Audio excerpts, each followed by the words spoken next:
What's good, everyone? Today we have got the round one review. We got 2097 this week. Overall, it's an okay score. I mean, 43,634. I'm ranked at what's that, top 25%. It is what it is. As you can see, I did make a few changes from what I said was going to be the team. The main ones being Dawson. Jordan Dawson went out, and instead I put in Peebling, who didn't go too bad, but I'm still optimistic with him. I think that was the main one. Yeah, I think that was the main change. Maybe a rookie change or something. I think I had Josh Sin in my team and I put him down to Jackson Pryor. I think. I don't think I had that in my team reveal. So those were the main ones. But overall, I'm ranked at 43,000 right now. Yeah, 43,000. Like if we look at previous years, what's happened? So like last year I was ranked 40K and by round 8 I was ranked 227th overall. So it's like it doesn't really make that much of a difference round 1. I'm not really stressing. Like 2023, oh, I didn't even play in 2023. I gave up after the first round. Well, I didn't really give up. I just didn't play in 2023. 2022, I yeah, 2022, my highest rank of the season was in round 2 and that was 3,000. 2021, my highest rank for the season was, well, I started at 7,000. So I started pretty well that year. And my highest rank of the season was what, 468th in round 5. And then in 2020, how did this year go? Okay, well, I started the year 47K. And then, oh yeah, so this was the year I came 56th overall. So yeah, so I mean, like I started even further back that year, and I still finished top 100. And then 2019 before, I wasn't even really playing at that point. So, okay, it doesn't really matter too much, to be honest. Like, I'm not really stressing. It's okay. I'm planning on not using any trades this week. I just want to hold my trades. I remember last week in the first 6 rounds, I used 15 trades. I used all my 5 boosts in the first like 5 opportunities I could use them. I think. Let me wait. Let me fact check that. 2024. Actually, yeah, okay, yeah. But okay, by round seven, I had used all of my 5 boosts. With just round 4, I only used one trade. So I'm not trying to do that again. I'm gonna try to actually conserve a few trades this year. So I'm not planning on trading this week at all. Because yeah, in truth, like the first 10 rounds are important, but the last 10 rounds are even more important because everyone just doesn't use their trades. Well, everyone just has like no trades left. And if you got trades left, you can like rise up the ranks so quickly. That's what I did in 2020 when I came 56th. So yeah, okay, that's that. Now looking at this team, what are we gonna do? So yeah, pretty much. Well, going through the team. So okay, Sheasel was okay. 106. I think yeah, he was fine. Actually that was another big change. I had Zorko here, and Zorko he popped off. So he went at I think 139 or something. What was it? It was, yeah, 139. So, and he's, yeah, like 40K cheaper than Sheasel. So, look, in hindsight, amazing pick to pick him. He's got West Coast this week, so it looks absolutely amazing. He's got Richmond, he's got the Bulldogs. I was just like, my real strategy at the start of the season is be risk averse. Don't take on too much risk. And you might say, well, you're an idiot because you've got all these mid prices. And okay, the thing is, I think with all of these mid prices, I feel like they are quite low risk, in my opinion at least. Like even a guy like James Peatling, I think he's okay. I think in my opinion he'll average 80 to 85. So quite low risk. So I'm happy starting all of them. Then yeah, so Sheasel's fine. I would love a Zorko and we'll try to get him in as one of our 2 defenders here when we upgrade these guys. But yeah, for right now it does seem unlikely, doesn't it? Okay, Jaden Short, 83. Look, they were tagging him in the third quarter a little bit. It is what it is. I mean, the thing is, like, Jaden Short is priced at 83. I think he's priced at 82 or 83. So he's doing what his price is at. And he got tagged in this game. So it's like, I'm not even fretting, to be honest. I think he's fine. Roberts, 95. This is what we love to see. 95 is fine from him. Break even of 23. Not worried at all with him. I think he'll get up to probably 500, 550K, and then we can ship him off to another premium. Perryman, look, not a good game. Not a good game at all, but in my opinion, it's fine. I'm not really too worried with him or anything like that. I think he'll still go well. Again, he's still at 93 in the first round. He looks like he was off a little bit more in this round. 100 minutes on ground versus 111 in the first game. I've got this tab up right now. Let's check. Let's check that percentage. Maybe the game was just shorter overall. Okay, yeah. So he had about 5 less percent on ground. I'm not sure what his usual percent on ground is, but we can say if we go back to 24, what was it usually? Okay, yeah, probably a usual amount, high 70s, low 80s. So, yeah, not too big a difference. But I think just overall, he just didn't play that well, quite clearly. Again, he was playing that more defensive role and everything.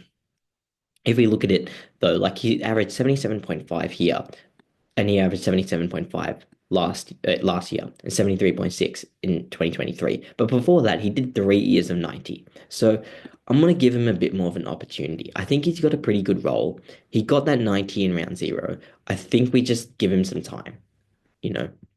Pryor, Pryor's actually all right. Like he's not even that bad, Jackson Pryor. It's just that he's like a lockdown defender. So it's like his role, he's not going to score too much. But again, break even of 13. He's priced at what, like 20 something, I think.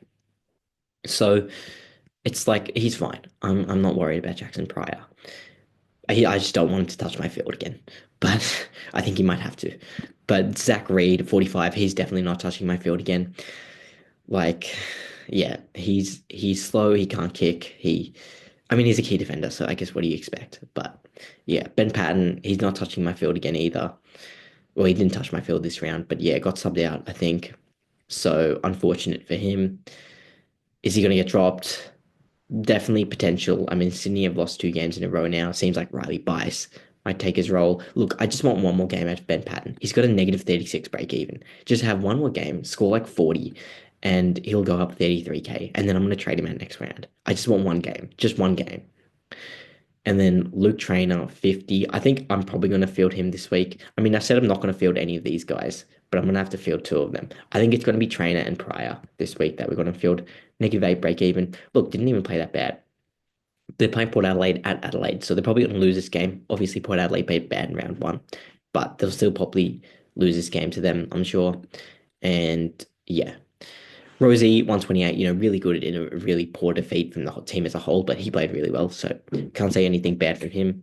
And then you've got Will Day over here as well, and he has Carlton this round, and so I think, yeah, he should go okay against them, unless they tag. I mean, they tag Jaden Short, so you would think they're probably going to tag Will Day. We will see. I just want one more game out of him. He's got a 49 break even. If he can get that 85, he goes up 16K. That's all I want. 16K. Just get your 85 and get out. Get out of my team. So that's pretty much what I'm hoping for. Because yeah, next round I'm going to use 3 trades. It's going to be Will Day, Ben Patton, and whoever else I'm not liking at that point in time. But this round I'm planning on not trading. Unless there's like some big injury news during the week or something. Then that like forces my hand. But right now I'm not planning on trading. Clayton Oliver, look, he's definitely not back to his best or anything, that's for sure. And I'm not actually even sure if this is a good pick. Same with like Caleb Daniel. I'm not sure if they're good picks, to be honest.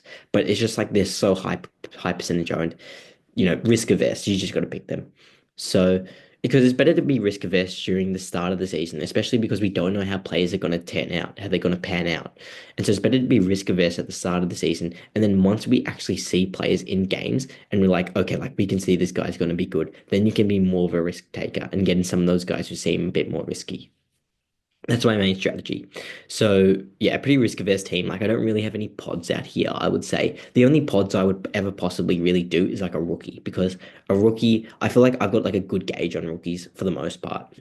Again, in saying that, you can see Pryor, Reed, Sardis on my field, 3 Essendon players. To be honest, that was just an oversight on my part. I didn't even look at the matchups last round. Like I should have seen they're playing Hawthorn. Why would I put them all on field? Well, I would have put Levi and Mitch Nevitt on field, but I thought Levi was going to be the sub, and I thought Nevitt was a chance of being sub. So I was just like, okay, once I saw Sardis was not the sub, I was just like just lock on the points. But okay, like I know that from now on. Anyway, Clayton Oliver's all right. Like he's whatever. I think he'll probably get up to 500, 550K, and then we can trade him out. Cheryl 106, good game from him. At least the first half. Second half, he slowed down, obviously. But I mean, he's got some good scores against Hawthorn, but actually this would have been when Hawthorn was a lot worse, wouldn't they? So it's probably going to be a different game on what is it, Thursday night? Yeah. And then Will Ashcroft, look, didn't play that well, but I actually didn't see that game, the Brisbane v West Coast game. It was like the only game of the round I didn't see, to be honest. So I don't really know too much about what he did then. But hey, he scored a 148 against West Coast in the past. Only 54 against them last year, but maybe he was still recovering from the injury then. So again, he's got a good fixture. I'm gonna let him play out at least until probably round seven, I reckon. I think he'll be fine, Will Ashcroft. Like if we go to him. So we'll just look at him for a minute. Like look at some of his scores from last year. Okay, 2024. So, oh, that's not even giving me his SuperCoach scores. My goodness. Okay, so like he was going 62, 62. Then he went 129, 92, 115. In the finals, obviously, I mean, he played well in the grand final, he won the Norm Smith. So, like, I think it's fine. Like, he'll put out a bad score every once in a while. Sydney are a good team. They've got a strong midfield. So I'm not stressed there. James Peatling, I feel like he got underscored. Like, seriously. Like, he actually played a pretty decent game. Again, if we go to him, where is he? Peatling. Okay, let's check his stats from this game and let's see what they say. So 19 touches and a goal in a team that wins by 60 points and only got 67. Granted, he did have four clangers, but seriously, he got a bit of contested ball as well. I think around 10. Okay, nine contested possessions, 79% time on ground. I think he got underscored. I think, like, even so, he still got his break even. Oh no, he still beat his break even. His break even was 65. He's up to 67. I think he'll average 80 to 85, and he'll probably get up to like 400, 450K, and then we'll be able to trade him. I see good value in this pick. That's why I traded Dawson down to him, and I'm still confident in him. Jordan Dawson, he went okay. I think he got about 100. So, I mean, I guess it's like what, like 35 points less, I think it was. Let's check. 103. So 36 points less for an extra 200K. Did I do the right move? Well, I don't know. I guess it's 200K with 36 points. Maybe at the start of the season. Probably not though. I think I made the right decision to trade him down. So I think I'm still okay with that because now it gives me 150K to play with, which when I do make trades next week, I'm going to be able to pick people who I see are good. And then O'Driscoll, really happy with his game. 91. If you don't have him, you've got to get this guy in. Like, seriously. Like, he's a must-have rookie, pretty much. Like, he'll probably get up to 400. I could even see him getting up to 450K. Must-have rookie, in my opinion. Sardis 50. Look, again, like I said, he went up against that Hawthorn midfield, which is really good. And so I'm still confident on him. Adelaide's midfield is good as well, but they're obviously weaker. Same as Port Adelaide's midfield, again, with no Zach Butters. Melbourne's midfield is weaker, West Coast, Collingwood North. I'm still going to hold him. He's got a pretty good run from round six to round eight. So at least hold him to the end of that North Melbourne game. I would say he'll make cash. I just don't want him to be on my field anymore. But I'm fine to just hold him. Levi Ashcroft, again, amazing. If you don't have him, you've got to get him in because, again, he might be sub for a game here or there, but he's another guy I can see getting up to 400 to 450K. Nevitt, looking like a bit of a must-have as well. Didn't even play that well disposal-wise, in my opinion. He was a bit inefficient. I mean, I don't know what the stats were saying on that, but just from the eye test, he looked a bit inefficient. His kicks weren't that good, but he's a really good tackler. Yeah, 11 tackles. Okay, yeah. 11 tackles, 21 disposals, did have three clangers. And yeah, look at that ratio, 103 fantasy to 82 supercoach. That's definitely showing he's got some more meat on the bone here. He's got more potential than what he even showed here. And Geelong, they beat Fremantle pretty convincingly, but they're a good team. They'll probably do this to a lot of teams. Who they got this week? They've got St Kilda. So yeah, I reckon it's probably going to be Nevitt on field, in my opinion. I'll switch that back for now. I'll do it in a bit. And then yeah, Camperelli. I mean, he actually played pretty decently as well. He just, what did he do? I mean, he was a bit of a butcher with the ball, but again, obviously first game. He's only like 18 or 19. So cut him a bit of slack there, I would say. What was this disposals? Yeah, he had 20 touches. So I'm fine with Camperelli. 113K. I'm fine with him. Thing is, there's so many good mid rookies this year. Like you can look at like a Corey Warner. He's actually a forward. I might look at getting this guy in, especially for maybe a Pal Pepper if Pal Pepper doesn't go that well. But Corey Warner's looking good. Oh, but actually, I'd have to get him in this week, wouldn't I? Yeah, I would. I'll see. I'm gonna think about that. There might be one trade I do this week. We'll see. Otherwise, Murphy Reed is looking really good. I mean, four goals in like 5 minutes or whatever it was. But to only get 50, because again, he butchered the ball in the first half. He was on -8 at halftime.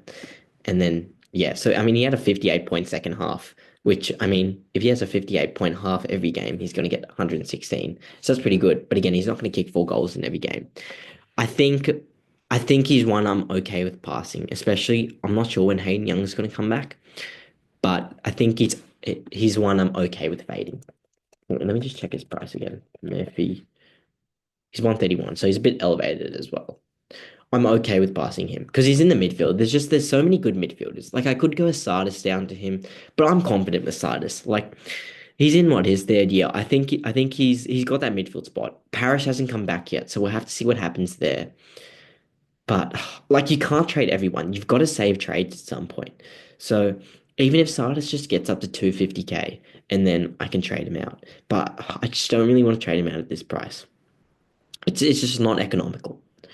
Cherry, we captained. Again, I would have loved to have taken that VC Tom DeConning score, but I prioritized having a player play everywhere instead. I did say actually in my preview in my team reveal last week, my line was 150. If Tom DeConning scored 150, I would take a loophole. I would make someone else a non-player. Like I could make Harry Boyd some other ruckman that wasn't playing and just take the cherries and just take the DeConning score and put Cherry on my bench for it. But he scored 148, which was a little bit below my line. And so, yeah, I just put the captaincy on Cherry. I know quite a lot of people put it on Cheezel. So, yeah, I mean, Cherry here, yeah, did pretty okay. Definitely 122 is fine. Take it and you move on. He's got Max Gorn this week. That's going to be tough. Max Gorn looking in amazing form. We're very lucky that it was a rainy, wet day. If you had Max Gorn and you captained him yesterday and you were relying on this game against Lockie Keith to be an amazing game for him where he scored 200, you would be like pretty peeved off, not gonna lie, because it was just so wet yesterday. Did not make good marking conditions at all. Probably made it harder to have his to advantage as well and everything. Like you would be righteous and like being pretty annoyed at that because that is unlucky, very unlucky to captain him in that sort of weather, to have that sort of weather on that day, to be very wet. I mean, it's a sunny day in Melbourne right now. So if it was just one day later or something, it could have been a lot worse for all non-owners of Max Gorn. And then going on, yeah, Harry Boyd, 63, he played. Rowan Marshall looks a bit underdone, so yeah, I mean, that's fine. I think Harry Boyd will continue to be the main ruck, at least I reckon, for the next 3 or 4 weeks. And at that point, he might be something like he might be like a 200k. And at that point, you've made 100k anyway, so you can probably just trade him out. But we'll see. And then Horn Francis, we've got here. And he scored 83 here. And yeah, he was okay. Again, Port Adelaide lost. And then Jack McRae scored 127. Actually, a really good game for him. Happy from him. And I think he'll be good. I think out of McRae, Daniel, and Oliver, all the guys we thought were locks, to the start of the season, I think McRae's probably the only one that's going to score well. And McRae's still really good. Still got a lot left in him. Bailey Smith, this was one I saw quite a lot of people fading. Not really sure why. But again, I mean, everyone's going to get him in now after what he's done. 147, absolutely ballistic. So, yeah, I mean, if you don't have him, he's obviously a must-have. So you pretty much got to move heaven and earth to get him in. Caleb Daniel, 81.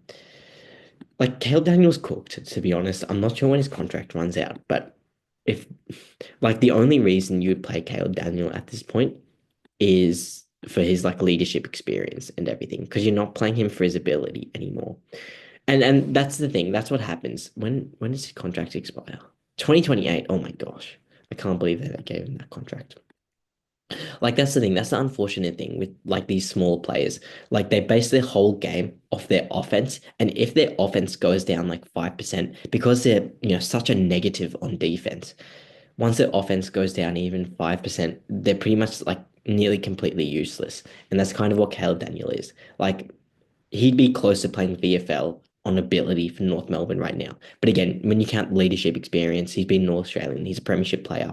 You'd still keep him in that team because he provides a lot more than just his ability. So I think he'll still get games, but the role he's got is quite good. So I think he'll still score well with all those kickouts and everything. But overall, we'll see. Garcia, 54, didn't play well, but I don't know, like Adelaide just won by a lot. We'll see next week. Geelong's going to be a tough matchup for him as well. But we'll see next week what happens. He might be a trade. He might be. Pal Pepper 18, just insipid. Again, he's got Richmond this week, so we'll see what happens here. But I can't believe he scored 18. But I mean, Port Adelaide got smashed, so we'll see. What are his stats? He had 8 touches. I think honestly he just played bad. Like he's actually a pretty good player, Sam Pal Pepper. Like if we go to his stats, what is he averaging? So he's averaging, oh, yeah, he's averaged before 52. That probably was injury affected, I would assume. No, it might not have even been. But I mean, like, he didn't score an 18 last year at all. I think it was just he played really bad. Like, even if he just goes at about 60 or something, I'm fine with 60s. And he's done 60 plenty of times in his career. He's done over 60 every year of his career, except last year. So I think he's reliable. I think he'll do that. I'm fine to still have him in my team. He's just not going to touch the field ever again. Actually, he might touch the field this week because he's got Richmond. And I mean, I can't loop. He probably won't. I'll probably play Kako. And Kako did play well. I'm happy I've got him. I think he's not a must-have, but I think he'll probably get up to 300k plus. I'm happy I've got him, definitely. Because, like, yeah, I think he'll have a spike game, certainly. Like, against Hawthorn, he played pretty well for the role. He only scored the 62, but, 1 goal, 2 behinds, only the 14 touches. 14 touches isn't even that bad for a small forward. It's actually pretty good, especially in your first game. So, yeah, I'm optimistic about Kako, definitely. I think he'll definitely have a few spike games where he kicks 3, 4 goals, maybe even a 5 goal game, and should hopefully get up to, yeah, 300k plus. Davidson did not look like him from the preseason, but also didn't look too bad. So 39, not the best, but hey, we roll with it. And then Flynn, 87. He actually had a big last quarter. He had like a 35-point last quarter or something, or maybe a 30-point last quarter. So he did pretty well at the end of the game, but yeah, he definitely got well beaten by Jared Witts. I think Jared Witts scored like 140 or something. So, I mean, Gold Coast was just a better team overall, though. So, and Jared Witts is a good ruckman as well. Who has he got this week? Oscar McInerney. So, I mean, Oscar McInerney's a pretty decent ruck as well, definitely, but probably not as good as Witts. Although McInerney's good around hit outs and everything. And Flynn is also, his bread and butter is hit outs. He's not really that good around the ground. He did play full forward for a little bit. To be honest, Flynn could get dropped if we're being real. But he could get dropped for Bailey Williams. But personally, I would give him another game because, I mean, you just got completely annihilated by Gold Coast. Like thinking about the West Coast from the team standpoint, they just got completely annihilated by Gold Coast. It's just like just give him another game. Like Bailey Williams had all of last year, and he didn't really impress that much. I would give Flynn another game. They could ruck Archer Reed as a solo ruck, which if they did that, that would be crazy. I could not see them doing Archer Reed as a solo ruck. I think you definitely play Flynn with him, but he was rucking. Archer Reed was, rucking by himself for the whole third quarter nearly. And I stopped watching after the third quarter, but the second half of the third quarter at least, when they started putting Flynn at full forward. Anyway, we'll see. Like I said, I'm not planning on doing any trades this week. Corey Warner may be the only one, just because he's going up in price. But I'm okay with these guys. I think Pal Pepper will get to 50k. I reckon at least. Hopefully more. I think it'll be more. He should have a few spike games. He's just got to let this 18 get out of his system now. But like his run isn't super difficult. Richmond, St Kilda, Essendon, I mean, Hawthorn, Sydney are going to be difficult, definitely. But if he has 3 good games here, I think he'll get up to 250 at least. And if he gets up to 250, it's only 70k he's made, but it's not the worst. You can trade him down to a 120k guy and make 130k off that. So that's pretty much what I'm thinking. If we just do our team for this week, again, Zach Reed is never touching my field again. Levi Ashcroft, I think you've just got to play. And yeah, so GWS and Gold Coast both have the bye this week, don't they? I don't really have anyone from any of those teams. I didn't start Connor Stone, and lucky I didn't. What did he score? Like 40. James Leake scored like what, 12 or something? I mean, Connor Stone wasn't. Oh, the thing is, I didn't even see Connor Stone or James Leake like the whole game. I was surprised that Connor Stone even scored 40. I thought he would have scored like a 20. But anyway, it is what it is. I'm happy I didn't start him, I would say. And then, yeah, Levi's got West Coast. So yeah, I'll start Levi. Oh, I wish I could loop. Maybe I should have just started. Maybe I should have just started three midfield rookies and not a Peatling, but it's too late now. I'm not going to trade out of it. I could do next week. I could do Will Day down to a a rookie I've missed, like maybe a Murphy Reed or something. I could go him down to him, and then go a Ben Patton up to like Dane Zorko or something like that. I could do that. Again, I've got 150K in the bank. And then even with that extra cash, let me think about how much would that be? Let me get the calculator up. Actually, I can just do it now, can't I? I don't have to do it on that. So if I went day to who did I say? Day to Murphy Reed. Murphy. And then I went Ben Patton. So Ben Patton, say he doesn't play and he stays at 130K even. And then I went up to Zorko. Okay, so that would still give me 49K left, and I would be fine with that. The team would look a lot better in that regard. But I might want to get a Finn Callahan as well. And the only way I would be able to do that then is boost and take out Will Ashcroft and go Finn Callahan because Finn is looking good.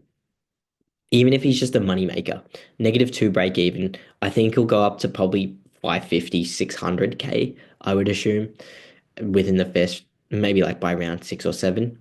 So, like, I think this team looks a decent bit better, in my opinion.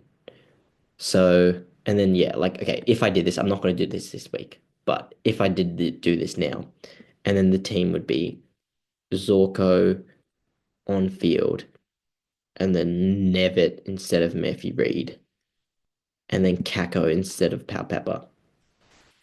Low key, should I just do that this week? Hmm.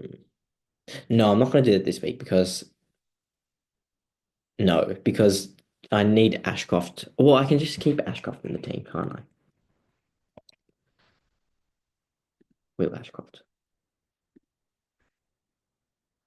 So yeah, I could just do those two trades this week. I mean, Zorko's got West Coast, so it might not be super bad to just keep him in the team. It gets another rookie off field.